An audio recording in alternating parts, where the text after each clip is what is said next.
Great British Manufacturing Podcast, brought to you by MTD, MFG and Jefferson.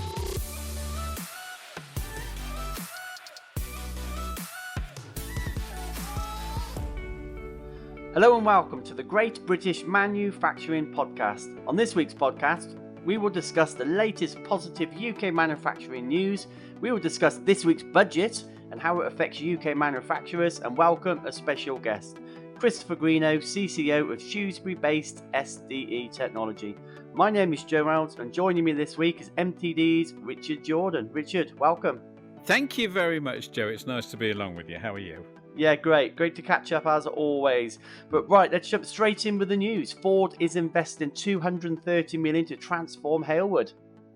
This is amazing news, isn't it? It's not been so long since we were reading reports of the demise, even the death of the British car industry. But this is another fantastic vote of confidence. Ford investing, as you say, £230 million. It's not just an investment. It's pretty much a transformation project for the Halewood plant.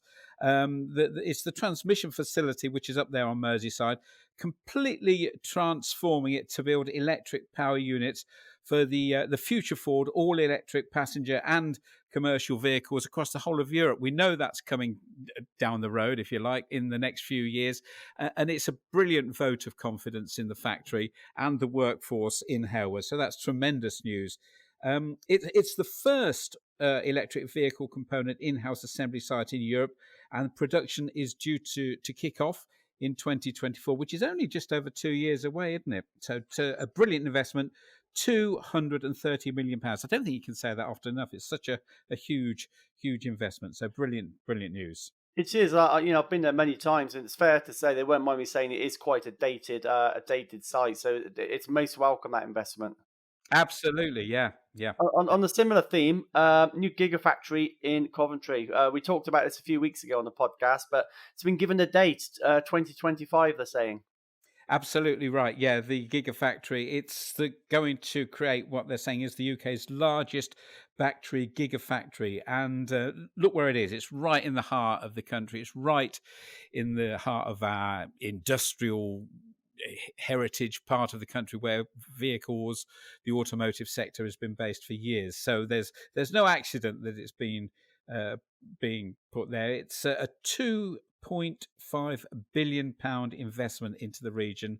And we've always been looking for these high-skilled, high-quality jobs. Well, there's around 6,000 jobs that will be created directly, and as has been pointed out, there'll be thousands more jobs in the supply chain. So it's a huge investment. It's a public-private joint venture.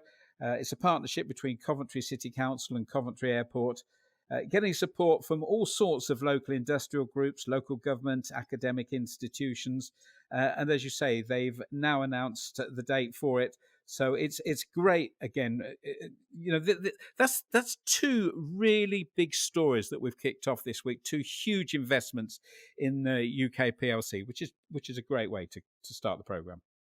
Yeah, and we're talking about electrification on the first two. And this next one, the Mini Mo, it's probably a vehicle. I've just got visions of you driving on a beach in one of these, Richard. But the good news is now you'll be able to do it all electric from January. That's right. Of course, there's a lot of beaches in Northamptonshire as well. So, yeah, I spend a lot of time driving along the beach locally.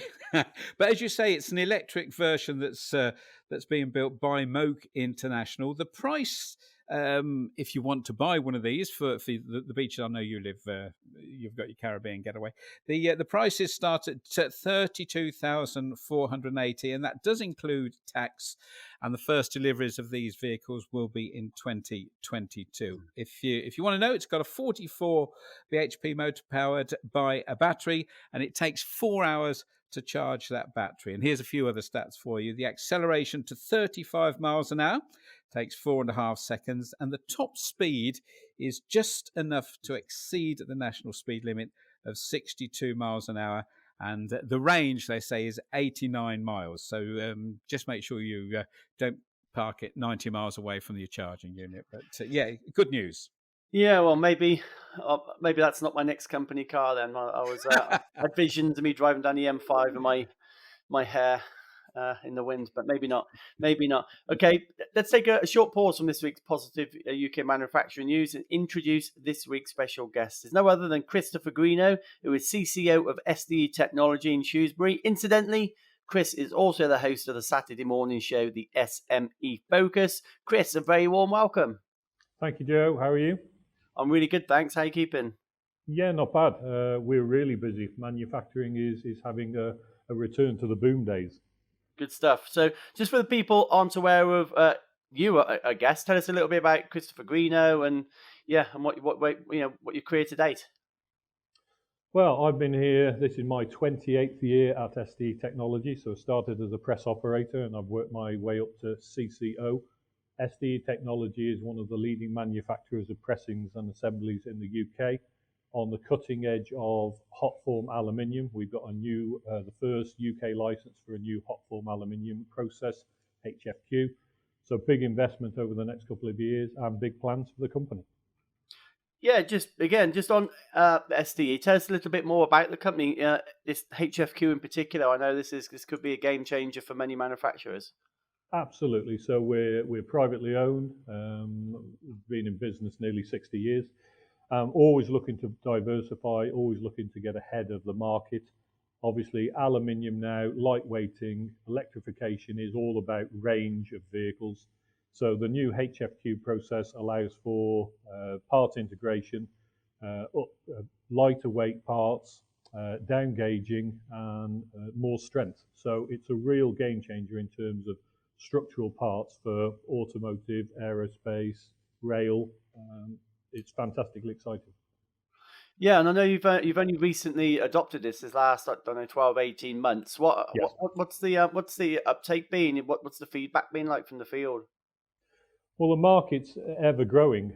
We need more designers to adopt this technology. So it's really about working with designers and purchase people now to show them the benefits of this process, and that will lead to the market being very big in the future. Chris, can I talk about the big story around in the news at the moment, the budget? You're saying manufacturing's entering a golden age. You sound a bit like Rishi Sunak. He said the UK economy entering a new age of optimism. Do you agree with him? Well, I'm always optimistic. You know that, guys. But looking at the budget, I wouldn't call it not so much a levelling up budget, more of one that has completely levelled out. It was a very political budget with very little in the way of growth strategy or forward planning for manufacturing.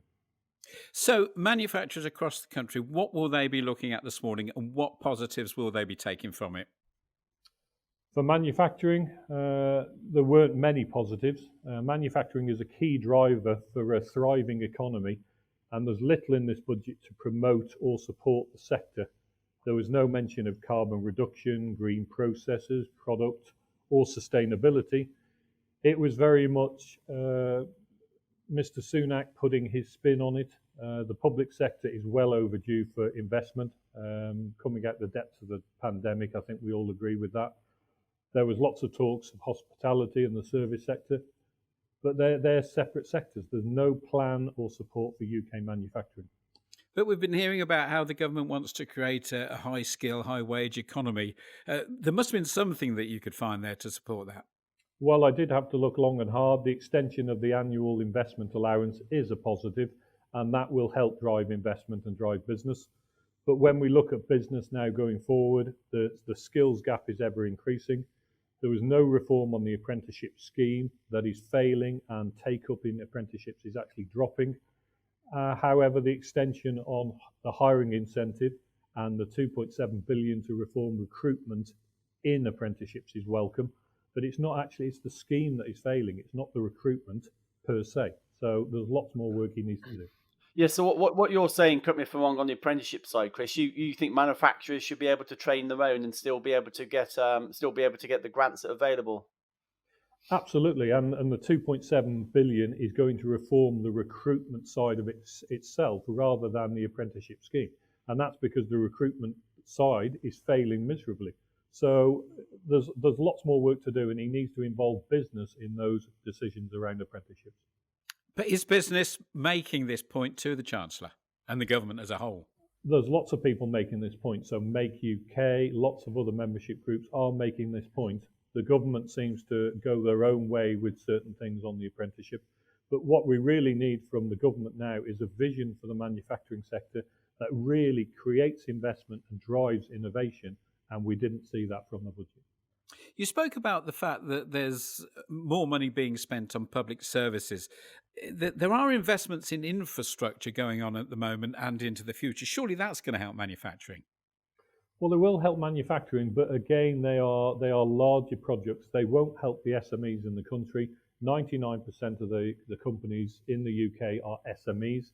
SMEs struggle to get in touch or get procurement with those big budget operations. So HS2 is normally driven through 2 or 3 suppliers, and that supply chain is quite limited for new suppliers to get into. Let's talk about the capital allowances. We've sort of touched on it a bit, but that's been extended for 15 months. You welcome that? Well, absolutely. Any extension to that sort of funding is great. It would have been better if it had gone out further, but whether that's to push us into investment very quickly.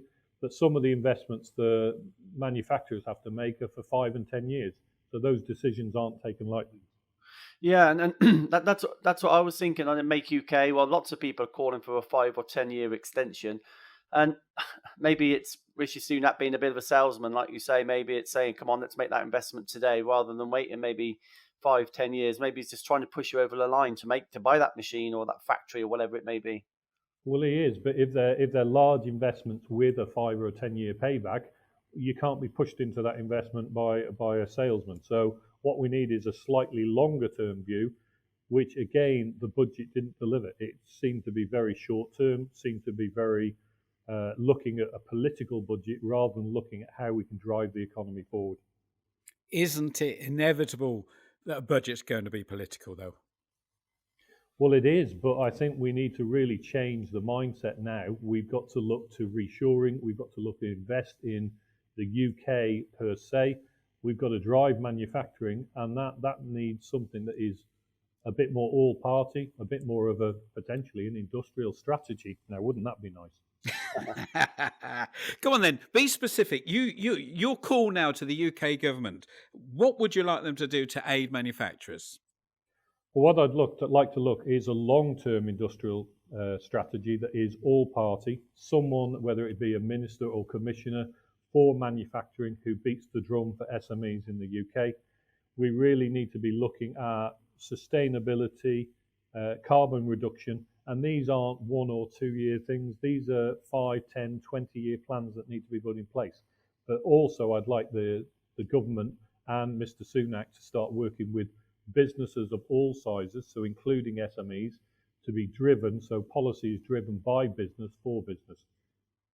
I'm a little bit frightened to ask this, bearing in mind what you've said so far, but here we go.